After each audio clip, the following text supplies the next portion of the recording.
Želim ovom prilikom čestitati Zagrepčankama i Zagrepčanima na ovoj novoj tržnici Vrapče. Ali nešto morate znati.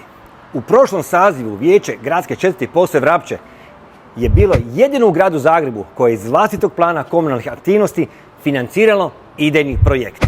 Glavni projekt i građevinsku dozvolu za novu tržnicu Vrapče. Uložili smo preko 150.000 eura, a građevinska dozvola izdana je još u veljači 2021. godine. I što se dogodilo? Tomašević je 4 godine odugovlačio s početkom radova. Ne zato što ga nije bilo briga, nego zato da tržnicu iskoristi za svoju predizbornu predstavu.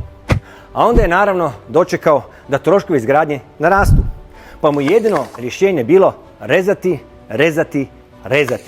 Rezultat? Izbačen je originalni krov s projekta. Smanjeni prostor za prodaju. Sada je veličine kutije za cipele.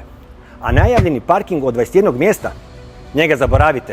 Ono sad postaje improvizirano skladište za komitente. Tomislav Tomašević je time pokazao da nije sposoban završiti niti gotov projekt.